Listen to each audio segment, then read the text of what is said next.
በአፍሪካ ፓርላማ ውስጥ ወደ ስብሰባ አዳራሽ የሚገቡ ሹማምንት ቡና አይጠጡም ይባላል። ለምን ሲባሉ መልሳቸው እንቅልፍ እምቢ ይለኛል ነው።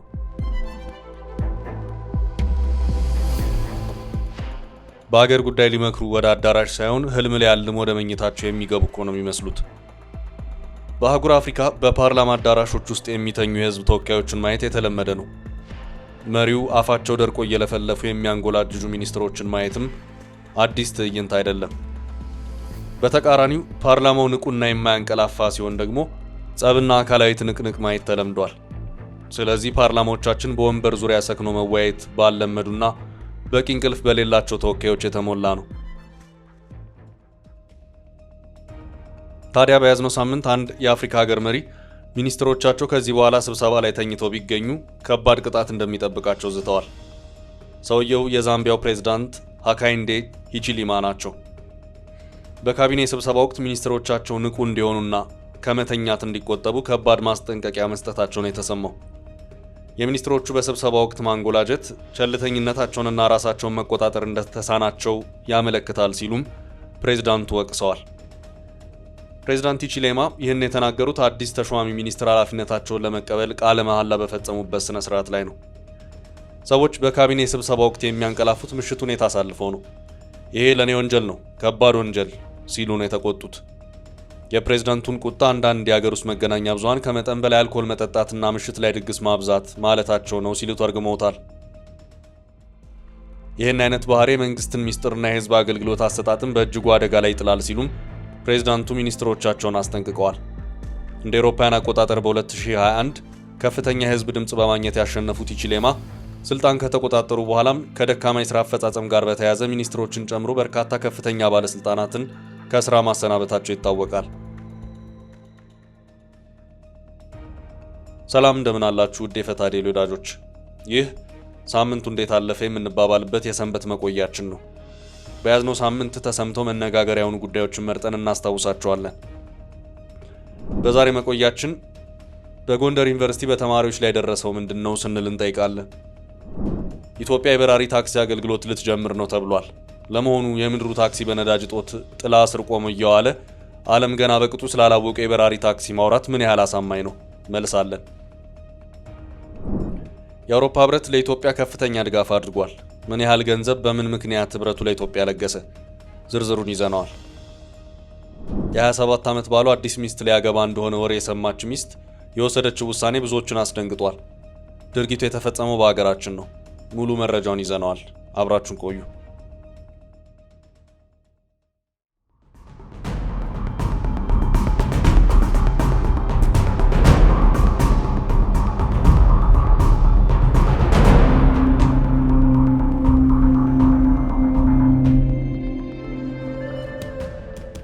ጎንደር ዩኒቨርሲቲ ምን ተከሰተ? የከፍተኛ ትምህርት ተቋማት የአመጋገብ ስርዓት ጥራት የጎደለው መሆኑ በስፋት ይነገራል። ታይፈስና ታይፎይድ የዩኒቨርሲቲ ተማሪ መለያ ነው እየተባለም ይቀለዳል። ከሰሞኑ በጎንደር ዩኒቨርሲቲ ከምግብ ጋር በተገናኘ ደረሰ የተባለው ጉዳት ግን ከዚህም ይልቃል። በጎንደር ዩኒቨርሲቲ የፋሲል ቴክኖሎጂ ኢንስቲትዩት ፋካልቲ ያሉ በመቶዎች የሚቆጠሩ ተማሪዎች መታመማቸውን ተማሪዎች ተናግረዋል። በያዝነው ሳምንት ከዕለተ ሮብ ጀምሮ በግቢው በውሃና በምግብ ብክለት ነው ብለው በጠረጠሩት ምክንያት በርካታ ተማሪዎች መታመማቸውን ሕክምና ላይ ያሉ ተማሪዎች አመልክተዋል። ስማቸውን እንዳንጠቅስ የጠየቁ በግቢው ተማሪ መሆናቸውንና አሁን በሕክምና ላይ መሆናቸውን የገለጹ ተማሪዎች ግቢው ውስጥ ባለው የሕክምና ተቋም በመቶዎች የሚቆጠሩ ተማሪዎች እየታከሙ መሆኑን ገልጸዋል። ለተሻለ ሕክምናም ወደ ጎንደር ዩኒቨርሲቲ ሪፈራል ሆስፒታል የተላኩ እንዳሉም ተማሪዎች ተናግረዋል። በግቢው የ5ኛ ዓመት ተማሪ እንደሆነ የተናገረ ተማሪ ባለፈው ሮብ ምሳ ላይ የተመገቡት ፓስታ እሱን ጨምሮ በርካቶችን ለህመም እንደዳረጋቸው ይጠረጥራል። የትኩሳት የተቅማጥና እጅና እግር የመቆረጣጠም ምልክት እንዳለው የሚናገሩት ታማሚዎች ወደ ሕክምና ተቋም የሄዱ ተማሪዎች በሙሉ ታይፎይድ ነው እንደተባሉ ተማሪው ተናግሯል። ሌላኛው የ3ኛ ዓመት የኤሌክትሪካል ኢንጂነሪንግ ተማሪ መሆኑን የነገረንና ስሙ እንዳይጠቀስ የጠየቀን ተማሪ ደግሞ ምግቡ የሚጠጣው ውሃም ተበርዟል ይላል። ሕክምና ተደርጎለት መድኃኒት እየወሰደ እንደሆነ የሚናገረው ይህ ተማሪ የውሃ እጥረት በግቢው ስር የሰደደ ችግር ነው ብለዋል። ከየት እንደሚመጣ የማይታወቅ ውሃ በቦቴ ተጭኖ ይመጣል። በጥራቱ ሁሌ እንጠራጠር ነበር። በተለይ ሰሞኑን ከተማሪዎች መታመም ጋር በተያያዘ አብዛኛው ተማሪ የታሸገ ውሃ ገዝቶ እየጠጣ ይገኛል ብለዋል። ተማሪዎቹ ለተማሪዎች ህብረት ተወካይ ችግሩን ማሳወቃቸውን ተናግረዋል። የኢንጂነሪንግ ተማሪዎች ብቻ በሚማሩበት በጎንደር ዩኒቨርሲቲ የፋሲል ቴክኖሎጂ ኢንስቲትዩት ፋካልቲ የተማሪዎች ህብረት ፕሬዝዳንት የሆነው ተማሪ ተመስገን ችግሩ መከሰቱንና እርሱን ጨምሮ በርከት ያሉ ተማሪዎች መታመማቸውን ገልጾ ችግሩ ከውሃው ነው በመባሉ ትላንት በታንከር ያለው ውሃ ተቀይሮ በኬሚካል የታከመ ውሃ መቀየሩን ተናግሯል።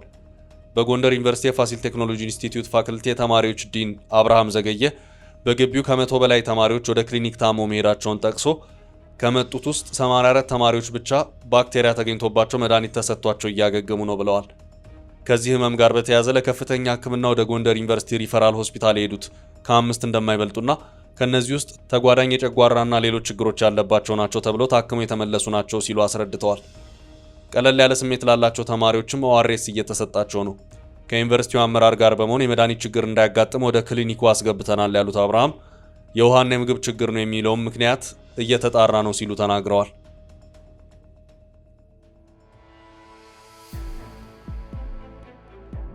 ታክሲ በአየር ላይ የኢትዮጵያ አየር መንገድ በራሪ ታክሲ እውን ለማድረግ የሚያስችል ስምምነት አደረገ ይላል የሰሞኑ ዜና። ከየት የት ለመሄድ የሚለው ገና አልተነገረም። ሰዓት ይቆጥባል፣ የትራንስፖርት መጨናነቅን ያስቀራል ግን ተብሏል። ለመንግስት ቅርበት ያላቸው የህትመት ውጤቶችም ጉዳዩን እንዲዘግበውታል።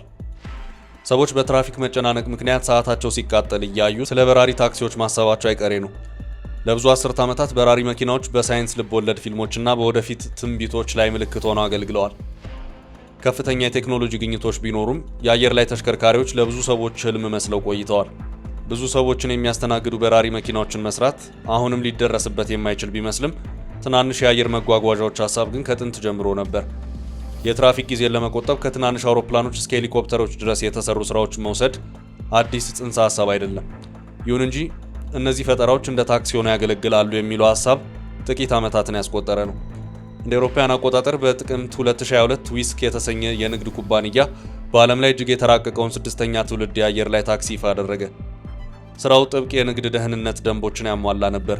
የቻይናው ኤክስፔንጅ ሞተርስን ጨምሮ ሌሎች የተሽከርካሪ አምራቾች ተመሳሳይ ጽንሰ ሀሳቦችን ማቅረብ ጀመሩ። ኤክስፔንጅም ኢቪቲኦኤል የተሰኘ በራሪ መኪና መረተ። እንደ አውሮፓውያን አቆጣጠር በ2024 ኩባንያው የበረራ መኪናውን ለህዝብ አስተዋወቀ። ይህ ሁኔታ ከበለጸጉ ሀገራት የቴክኖሎጂ እድገቶች ጋር ለመራመድ ከሚታገሉት ከበርካታ የአፍሪካ ሀገራት የራቀ ሀሳብ ቢመስልም በቅርቡ የኢትዮጵያ አየር መንገድ ከአሜሪካው አርቸር አቪዬሽን ጋር በምስራቅ አፍሪካ ሀገር የኤሌክትሪክ አየር ታክሲ አገልግሎት ላይ ለመስራት ተስማምቷል። የኢትዮጵያ አየር መንገድ የበረራ መኪናዎች ሀሳብን ወደ መሬት ለማውረድ ማቀዱና በስምምነቱ መሰረት 4 ተሳፋሪዎች የሚይዝ ፈጣንና የአጭር ርቀት በረራዎች ማድረግ የሚችል የአየር ላይ ታክሲ ሊጠቀም እንደሆነ ተነግሯል። የስምምነቱ ዋና ዓላማ ትራፊክ መጨናነቅን መቀነስና የካርቦን ልቀትን ማስወገድ ነው ተብሏል። በተጨማሪም ከ60 እስከ 90 ደቂቃ የሚፈጁ የመኪና ጉዞዎች ከ10 እስከ 20 ደቂቃ ኤሌክትሪክ አየር ታክሲ በረራዎች የሚሆኑ ሲሆን ደህንነቱ የተጠበቀ ዘላቂነት ያለው እንዲሁም አሁን ካሉት መጓጓዣዎች ጋር የሚጣጣም ተመጣጣኝ ዋጋ ያለው መሆኑ ተገልጿል። የኢትዮጵያ አየር መንገድም በቀጣይ በትራፊክ መጨናነቅ የሚቸገሩ የአፍሪካ ከተሞችን የሚጠቅም ሞዴል ሊፈጥር እንደሚችል ተጠቁሟል። ለዚህ ስራ እንደ መሰረተ ልማት፣ ሕግና ገንዘብ መሰናክሎች ሊሆኑ እንደሚችሉ ቢታመንም የኢትዮጵያ አየር መንገድ ወደ ኤሌክትሪክ አየር ታክሲዎች ትኩረት ማድረጉ በቴክኖሎጂ ዘርፍ አንድ እርምጃ መራመዱን የሚያሳይ ነው ተብሏል። የአውሮፓ ህብረት እርዳታ። የአውሮፓ ህብረት በኢትዮጵያ በሚቀጥሉት 5 ዓመታት የዲሞክራሲ ተቋማትን ለማጠናከር፣ ለምርጫ ስራ ማጠናከሪያ፣ ለሽግግር ፍትህ ትግበራ፣ ለድህረ ጦርነት መልሶ ግንባታ፣ ለአረንጓዴ ልማትና የግሉን ዘርፍ ለመደገፍ ጨምሮ ለተለያዩ 6 የትኩረት ጉዳዮች ማስፈጸሚያ የሚውል የ32 ቢሊዮን ብር ድጋፍ አደረገ። ድጋፉ የአውሮፓ ህብረት ሀገሮች አምባሳደሮችና የገንዘብ ሚኒስቴር ከፍተኛ ኃላፊዎች በተገኙበት መጋቢት 25 ቀን 2017 ዓ.ም በተከናወነ የመግባቢያ ስምምነት የተደረገ ሲሆን ህብረቱ ለኢትዮጵያ ያቋረጠውን የበጀት ድጋፍ እንደ አዲስ የመጀመር እቅድ እንደሌለ ተገልጿል። በኢትዮጵያ የአውሮፓ ህብረት አምባሳደር ሶፊ ፍሮም ኤመስበርገር መንግስት እያከናወነ ያለውን የማክሮ ኢኮኖሚ ሪፎርም ፕሮግራምና ገበያውን ለውድድር ክፍት የሚያደርገውን ጥረት ይደገፋል ብለዋል። የገንዘብ ሚኒስትሩ አቶ አህመድ ሽዴ ባደረጉት ንግግር ወሳኝ የጤና ተቋማትን መልሶ ለመገንባት፣ ተፈናቃዮችን መልሶ ለማቋቋምና ቀጣዩን ሀገራዊ ምርጫ ለመደገፍ የሚረዳ ድጋፍ ነው ብለዋል። የአውሮፓ ህብረት አምባሳደሯ በማብራሪያቸው ለኢትዮጵያ ሸቀጦች የአውሮፓ ህብረት ሁለተኛውና ትልቁ መዳረሻ መሆኑን ገልጸው የዓለም የንግድ ስርዓት ማነቆስ በገባበት በዚህ ወቅት ህብረቱ ለኢትዮጵያ የሰጠው ከቀረጥ ነፃ የንግድ ዕድል በበቂ ሁኔታ የተጤነበት አይመስልም ሲሉ ተናግረዋል። አክለውም ወደ ህብረቱ ገበያ የሚላኩ የኢትዮጵያ ምርቶች ያለ ቀረጥ እንዲገቡ መደረጋቸው በውል ሊጤን ይገባል ብለዋል። የአሜሪካ ፕሬዝዳንት ዶናልድ ትራምፕ ከመጋቢት 27 ቀን 2017 ዓ.ም ጀምሮ ከተለያዩ ሀገሮች ወደ አሜሪካ በሚገቡ ሁሉም ምርቶች ላይ ታሪፍ ሲጥሉ በኢትዮጵያ ምርቶች ላይ የ10 በመቶ ቀረጥ መጣላቸው ይታወሳል። ኢትዮጵያ እንደ አውሮፓውያን አቆጣጠር በ2023 ወደ አሜሪካ የላከቻቸው ምርቶች ከ300 ሚሊዮን ዶላር በታች ሲሆኑ በዚሁ ዓመት ወደ አውሮፓ ህብረት ገበያ የተላኩ የኢትዮጵያ ምርቶች ወደ 700 ሚሊዮን ዶላር ይጠጋሉ። ይሁን እንጂ አዲሱን የአሜሪካ ተጨማሪ ቀረጥ ውሳኔ ተከትሎ ህብረቱ ለኢትዮጵያ የሰጠውን እድል አዲስ ነገር ይኖር ይሆን ተብሎ ጥያቄ ቀረበላቸው። በህብረቱ የትብብር ጉዳይ ተጠባባቂ ዳይሬክተር ኢዋና አልቡሌስኩ ለሪፖርተር በሰጡት አስተያየት አሁን ምንም አይነት ሀሳብ የለንም፣ ይህ ከቀረጥ ነጻ የንግድ እድል ባለበት ይቀጥላል ብለዋል። መጋቢት 25 ቀን ህብረቱ ከኢትዮጵያ መንግስት ጋር ያደረገው ስምምነት በ6 ጉዳዮች በመጪዎቹ 5 ዓመታት እንደሚከናወን የገለጹት ተጠባባቂ ዳይሬክተሯ የአውሮፓ ህብረት ለኢትዮጵያ መንግስት ሲያቀርብ የነበረውንና ያቋረጠውን የበጀት ድጋፍ በተመለከተ አዲስ ነገር አለመኖሩን ገልጸዋል። የ32 ቢሊዮን ብር ድጋፉ በኢትዮጵያ ውስጥ የሚገኙ ተቋማት ስራቸውን እንዲሰሩ ለማስቻልና ለህዝብ የሚደረግ ድጋፍ እንጂ ከበጀት ጋር እንደማይገናኝ አክለዋል። ቅናትና መጨረሻው ነገሩ የሆነው በምዕራብ አርሲ ዞን ነገሌ አርሲ ከተማ ነው። ባለቤቷን በቅናት በመነሳሳት በመጥረቢያ መታ የገደለችው ግለሰብ በእስራት ተቀጣለች ይለናል የፖሊስ መረጃ። መምህር ጉተማ ኡካና መምህርት ጠይባ ቱሪ ለ27 ዓመታት በትዳር ቆይተዋል። 4 ልጆችም አፍርተዋል። ጥንዶቹ ሰላማዊ የሆነ የትዳር ጉዞ የነበራቸውና ቤት ለመስራት በዝግጅት ላይ ነበሩ ናቸው ተብሏል። በዚህ መሃል ሚስት ባል በትዳሩ ላይ እንደቀድመው አልሆናል የሚል የቅናት ጥርጣሬ በመያዝ አለመግባባቶች መፈጠራቸውን የምዕራብ አርሲ ዞን ፖሊስ ዋና መምሪያ የወንጀል ምርመራ ክፍል ኃላፊ ዋና ኢንስፔክተር ከድር ጅቦ ለብስራት ሬዲዮ ተናግረዋል። ሚስት ችግሮቻቸውን ለመፍታት ስትጥር በነበረበት ሰዓት ሌላ ሁለተኛ ሚስት ሊያገባ ነው የሚል ያልተረጋገጠ ወሬ ሰምታ እንደተኮራረፉና ሲጨቃጨቁ እንደነበር ተጠቁሟል። በዚህም የካቲት 18 ቀን 2017 ዓ.ም ባል በተኛበት ሌሊት 9 ሰዓት ላይ ሚስት በእንጨት መፍለጫ መጥረቢያ አንገቱ ላይ ደጋግማ በመምታት ሕይወቱ እንዲያልፍ ማድረጓን ፖሊስ ገልጿል። ተከሳሿ ድርጊቱን ፈጽማ እስኪነጋ ቆይታ እጇን ለፖሊስ ሰጥታለች። ፖሊስም በስፍራው ተገኝቶ የሟችን አስክሬን በማንሳት ለምርመራ ወደ ሆስፒታል በመላክ ወንጀል የተፈጸመበትን የእንጨት መፍለጫ መጥረቢያ በማስረጃነት በመያዝ የምርመራ መዝገቡን አጣርቷል። በማስረጃውም ሚስት ድርጊቱን ሙሉ ለሙሉ መፈጸሟን በማመኗ በአንድ ወር ውስጥ የምርመራ መዝገቧ ተጣርቶ ለአቃቤ ሕግ የቀረበ ሲሆን አቃቤ ሕግም ከፖሊስ የቀረበውን የምርመራ መዝገብ ተመልክቶ በወንጀል ሕግ 539 ክስ መስርቷል። በአቃቤ ሕግ የተመሰረተውን ክስ ሲከታተል የቆየው የምዕራብ አርሲ ዞን ከፍተኛ ፍርድ ቤት መጋቢት 23 ቀን 2017 ዓ.ም በዋለው ችሎት መምህርት ጠይባ ቱሪ መምህር መሆኗ ወንጀሉን ሌሊት ላይ መፈጸሟ እንደ ማክበጃ ታይቶ እጅ በመስጠቷ እና ቀደም ሲል መልካም ባህሪ የነበራት መሆኑ ግምት ውስጥ ገብቶ በ25 ዓመት እስራት እንድትቀጣ የወሰነባት መሆኑን የምዕራብ አርሲ ዞን ፖሊስ ዋና መምሪያ ወንጀል ምርመራ ክፍል ኃላፊ ዋና ኢንስፔክተር ከድር ጅቦ ለብስራት ተናግረዋል። ውድ የፈታ ዴይሊ ቤተኞች በሳምንቱ ከተሰሙ መረጃዎች መሃል ጎልተው የወጡትን እንዲያስታውስናችሁ የቀረን ቸር ምኞት ነውና በቸር እንድትቆዩ ፍቅርና ሰላም እንዲኖራችሁ እየተመኘን ተሰናበት።